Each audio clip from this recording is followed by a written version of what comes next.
മക്കളെ, ഇന്ന് നമുക്ക് 10ാം ക്ലാസ്സിലെ ഒന്നാമത്തെ ചാപ്റ്റർ ആയിട്ടുള്ള ഗിടുക്കി എന്ന ചാപ്റ്ററിലെ ടെക്സ്റ്റ് ബുക്ക് ആക്ടിവിറ്റി, ടെക്സ്റ്റ് ബുക്കിലെ ക്വസ്റ്റ്യൻ ആൻസറും ആക്ടിവിറ്റിയാണ് നമ്മൾ നോക്കാൻ പോകുന്നത്. ഒന്നാമത്തെ ചോദ്യം, AC के बजाय जनरल कोच से सफ़र का आनंद लेना, इसका मतलब क्या हो सकता है? AC കൂടാതെ ജനറൽ കോച്ചിലെ യാത്രയുടെ ആനന്ദം ആസ്വദിക്കുക എന്നതിൻ്റെ അർത്ഥം എന്താണ് എന്നാണ് ഒന്നാമത്തെ ചോദ്യം. ഇതിൽ ഈ ബോക്സിൽ 4 ചോദ്യങ്ങളാണ് വരുന്നത്. ഈ 4 ചോദ്യങ്ങളുടെയും ആൻസറാണ് നമ്മൾ നോക്കുന്നത്. രണ്ടാമത്തെ ചോദ്യം നോക്കാം. യുവതി കാ ഗല രൂന്ത് ജാനെ കാ കാരൺ ക്യാ ഹോ സക്താ ഹെ? യുവതിയുടെ തൊണ്ട ഇടറാനുള്ള കാരണം എന്താണ് എന്നാണ് രണ്ടാമത്തെ ക്വസ്റ്റ്യൻ. വോ ഏക് ബാർ മേ ഹി 150 മേ മാൻ ഗയി. അവർ ഒരു തവണ കൊണ്ട് തന്നെ 150-ന് സമ്മതിച്ചു. ഗലത്തി കി ദോടാ തോൽ മോൽ ഓർ കർണ ചാഹിയത. തെറ്റായിപ്പോയി, കുറച്ചുകൂടെ വില പേശാമായിരുന്നു. ഇസ് കഥൻ സെ ലോഗോं के किस മനോഭാവ കാ പരിചയ മിൽത്താ ഹെ? ഈ അഭിപ്രായത്തിലൂടെ ജനങ്ങളുടെ ഏത് മനോഭാവത്തിന്റെ അഭിപ്രായമാണ് ലഭിക്കുന്നത് എന്നാണ് മൂന്നാമത്തെ ചോദ്യം. നാലാമത്തെ ചോദ്യം, ഉൻകി ആംഖോं में भी वही नमी थी जो आज उस युवती की आंखों में थी. लेखक के पिताजी और उस യുവതി മേ കോൺസി സമാനത ഹോ സക്തി ഹെ? ഇങ്ങനെ 4 ക്വസ്റ്റ്യൻ ആണ് ഇവിടെ വരുന്നത്. ഈ 4 ക്വസ്റ്റ്യൻ്റെ ആൻസറാണ് നമ്മൾ നോക്കാൻ പോകുന്നത്. ഒന്നാമത്തെ ആൻസർ AC के बजाय जनरल കോച്ച്, നമ്മൾ നേരത്തെ വായിച്ച് മീനിങ് പറഞ്ഞതാണ്. അതിൻ്റെ ആൻസർ നോക്കാം. आम यात्रियों के बीच खुले माहौल में यात्रा का अलग अनुभव लेना. ആം യാത്രിയോं के बीच, സാധാരണ ജനങ്ങളുടെ ഇടയിൽ. ജനറൽ കോച്ചിൽ സാധാരണ ജനങ്ങളാണ് ഉണ്ടായിരിക്കുക അല്ലേ? അപ്പൊ സാധാരണ ജനങ്ങളുടെ ഇടയിൽ ഗുലേ മോഹോൽമയം, ഒരു തുറന്ന അന്തരീക്ഷത്തിൽ യാത്ര ചെയ്യുന്നതിൻ്റെ ആ വ്യത്യസ്തമായ അനുഭവം നേടുക എന്നതായിരുന്നു അതുകൊണ്ട് അർത്ഥമാക്കുന്നത്. എന്താണ് എന്നാണ് ചോദ്യം. ഇതാണ് അതുകൊണ്ട് അർത്ഥമാക്കുന്നത്. രണ്ടാമത്തെ ചോദ്യം, യുവതി കാ ഗല രൂന്ത് ജാനെ കാ കാരൺ ക്യാ ഹോ സക്താ ഹെ? യുവതിയുടെ തൊണ്ട ഇടറാനുള്ള കാരണം എന്താണ്? യുവതിക്കോ പൈസോ കി ബഹുത്ത് സരൂരത്ത്. യുവതിക്ക് പൈസ വളരെ അത്യാവശ്യമാണ്. ലേക്കിൻ ലോഗ് തോൽമോൽ കർക്കെ ഷാൾ കി കീമത്ത് ബഹുത്ത് കം കർ ദേത്തെ ഹെ. പക്ഷേ ആളുകൾ എന്ത് ചെയ്യുന്നു? വില പേശി ഷാളിൻ്റെ വില വളരെയധികം കുറയ്ക്കുന്നു.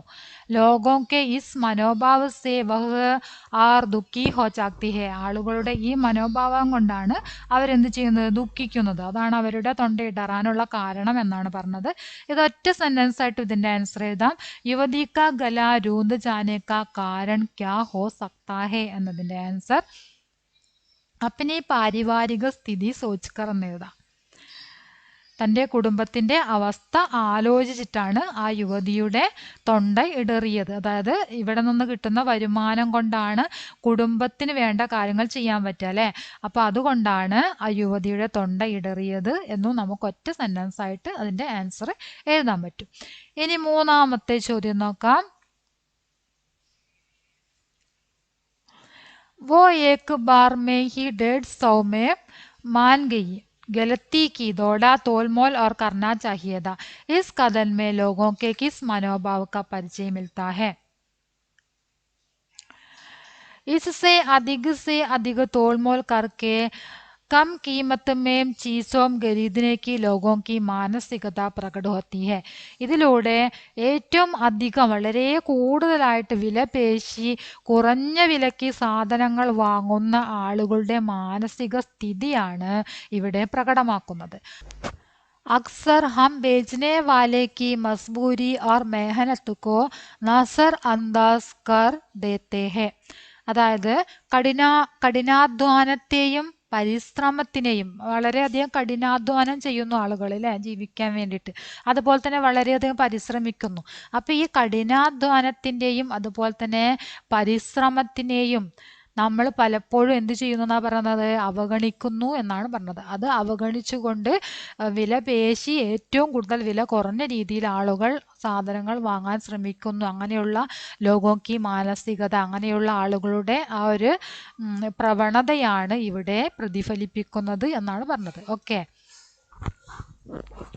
അടുത്ത നാലാമത്തെ ചോദ്യം, ഉൻകി ആങ്കോ में भी नमी वही नमी थी जो आज उस युवती की आंखों में थी। पिताजी और उस युवती में कौन सी समानता हो सकती है? അവരുടെ കണ്ണുകളിലും ആ നനവുണ്ടായിരുന്നു. ജോ ആജ് ഉസ് യുവതിക്ക് ആങ്കോ में थी.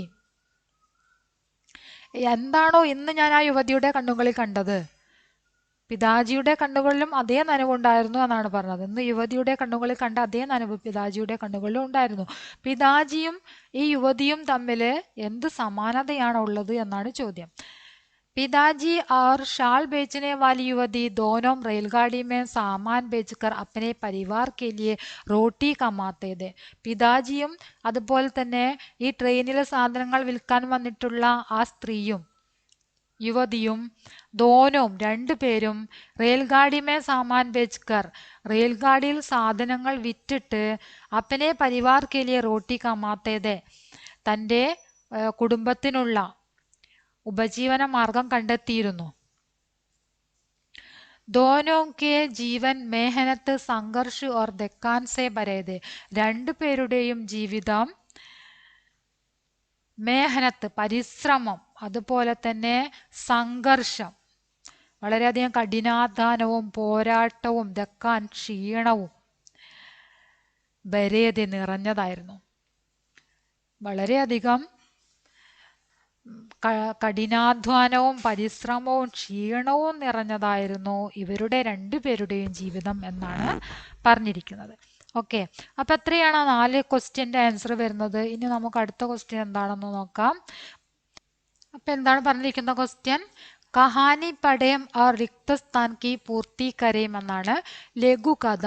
ഈ ലഘുകഥയിലെ ഘടന, സംഭവം, കഥാപാത്രങ്ങൾ, സ്ഥലം, ഇത് നമ്മൾ എന്ത് ചെയ്യണം? ഇവിടെ ഫില്ല് ചെയ്യണം. അപ്പൊ നമുക്ക് നോക്കാം അതിന്റെ ആൻസർ എന്താണെന്ന് നമുക്ക് നോക്കാം. ഘടന ജനറൽ കോച്ച് സെ സഫർ കാ ആനന്ദ് ലിയ. ജനറൽ കോച്ചിൽ യാത്ര ചെയ്തിട്ട് ആ യാത്രയുടെ ആനന്ദം ആസ്വദിക്കുക അല്ലെങ്കിൽ ആനന്ദം നേടുക, അതാണ് ഒരു സംഭവം. പിന്നെ യുവതി ഷാൾ ബേച്ച് രഹീതി. പിന്നീട് നടക്കുന്ന സംഭവം എന്താണ്? ഒരു യുവതി എന്ത് ചെയ്യുന്നു? ഷാൾ വിൽപ്പന നടത്തുന്നു.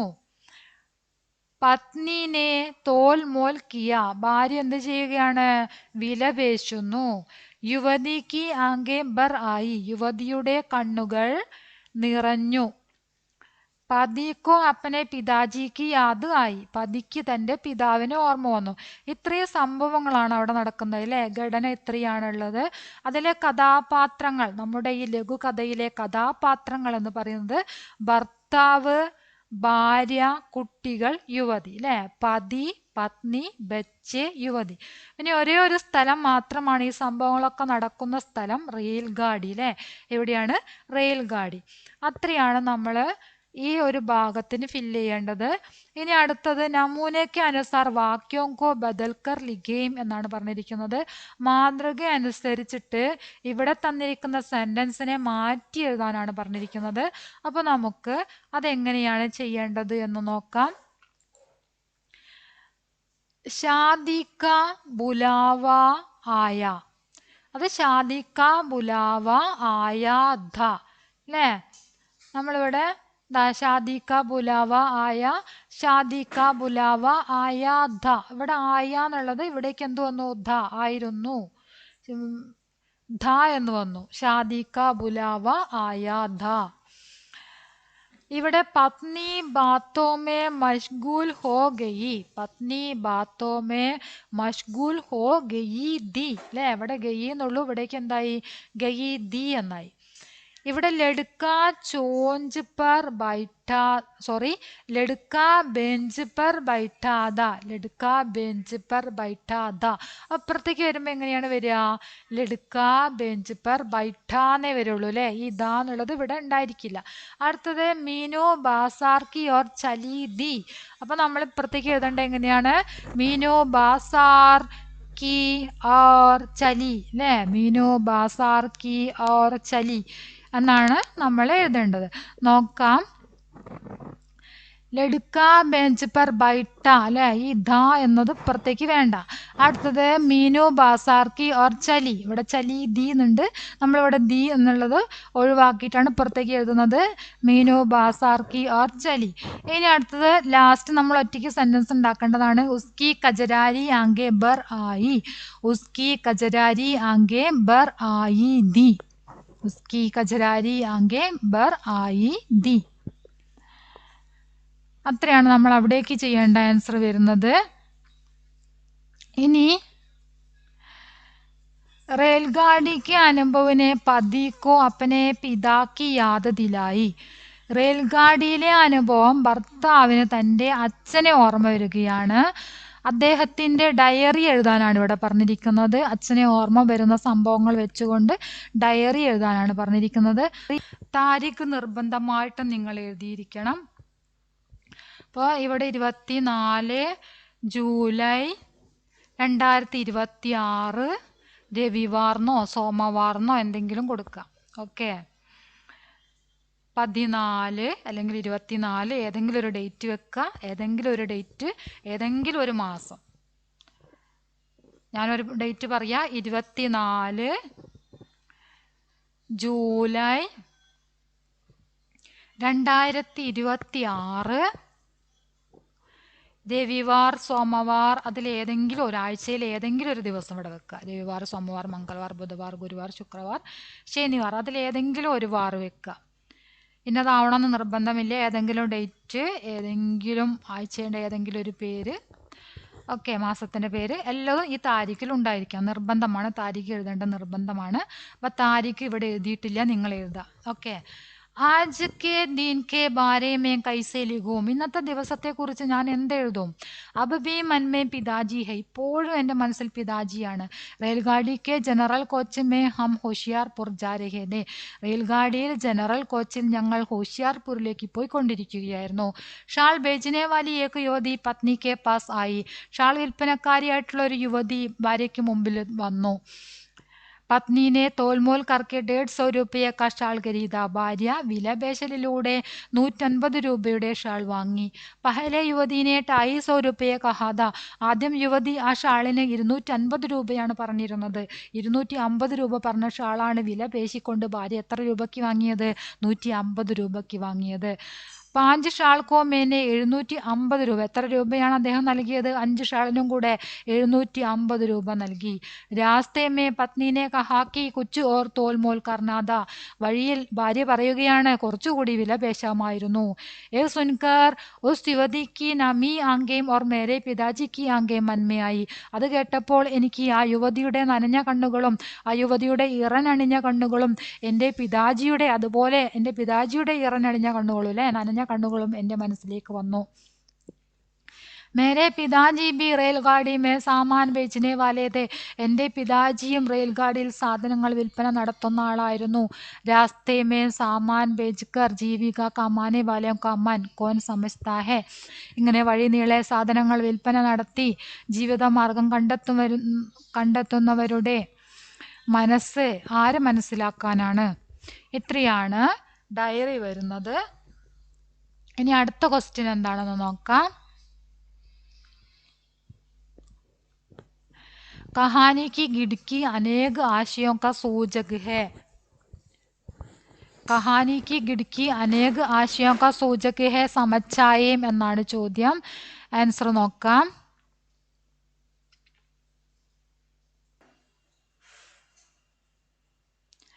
ഖിഡ്കി എന്നത് ജീവൻ കെ അനുഭവോं की झलक है. ജീവൻ കെ അനുഭവോं की झलक है. ജീവൻ കെ അനുഭവോं की झलकाണ് ഒന്നാമത്തെ പറയുന്നത്. ജീവിതാനുഭവങ്ങളുടെ ഒരു നേർക്കാഴ്ച. ജീവിതാനുഭവങ്ങളുടെ ഒരു നേർക്കാഴ്ച. പിന്നെ ഖിഡ്കിക്ക് അതുപോലെ തന്നെ അതീത് ഓർ ഭാവനാവോं की दुनिया से जोड़ती है. ഭൂതകാലവുമായും വികാരങ്ങളുടെ ലോകവുമായും ബന്ധിപ്പിക്കുന്നു.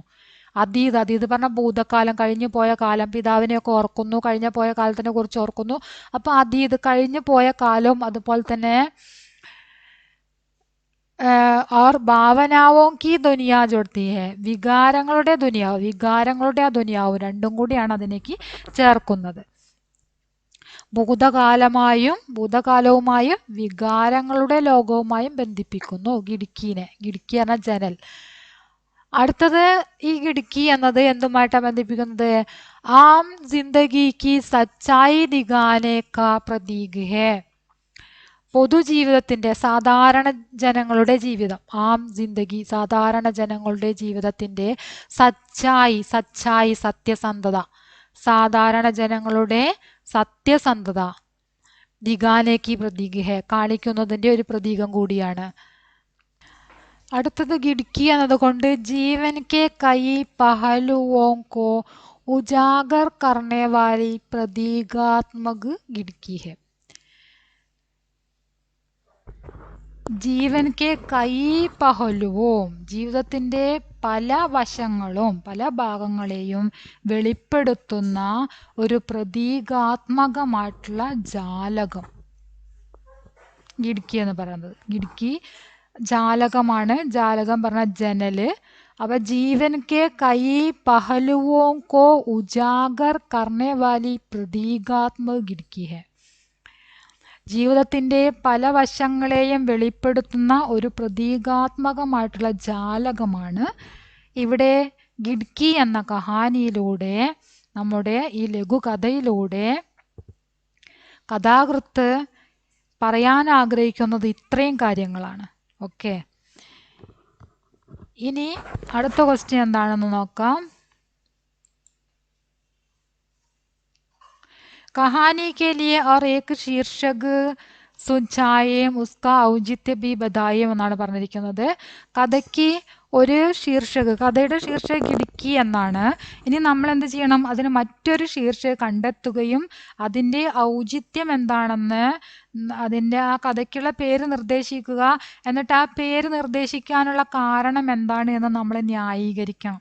എന്തുകൊണ്ടാണ് നമ്മൾ ആ പേര് നിർദ്ദേശിച്ചത് എന്ന് നമ്മൾ ന്യായീകരിക്കുകയും കൂടെ ചെയ്യണം. അപ്പം എന്താണ്?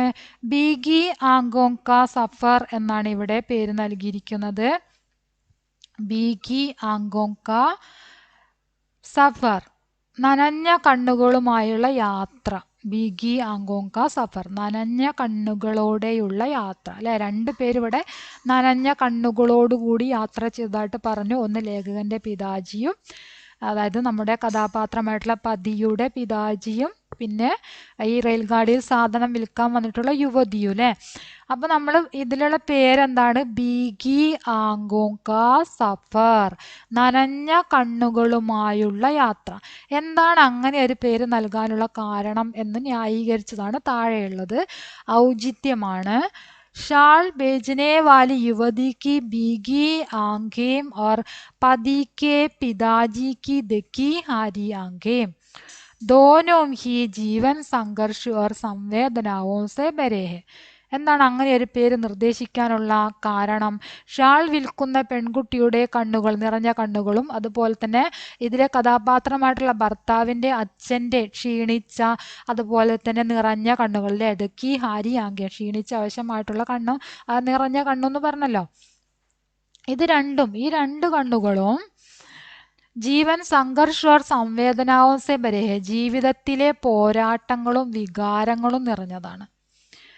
ജീവൻ സംഘർഷ്, ജീവിതത്തിലെ പോരാട്ടങ്ങൾ, ജീവൻ സംഘർഷ്, ജീവിതത്തിലെ പോരാട്ടങ്ങളും സംവേദനാവും വികാരങ്ങളും നിറഞ്ഞതാണ്. അതുകൊണ്ടാണ് ഈ കഥയ്ക്ക് ഇങ്ങനെ ഒരു പേര് നൽകിയത്, ബീഗി അങ്കോം ക സഫർ എന്ന ഒരു പേര് നൽകിയത് എന്നാണ് ഇവിടെ ഔചിത്യമായിട്ട് എഴുതിയിരിക്കുന്നത്. ഓക്കെ, അപ്പം അത്രയാണ് നമുക്കിവിടെ ടെക്സ്റ്റ് ബുക്കിൽ തന്നിട്ടുള്ള ക്വസ്റ്റ്യനുകളും ആൻസറുകളും വരുന്നത്.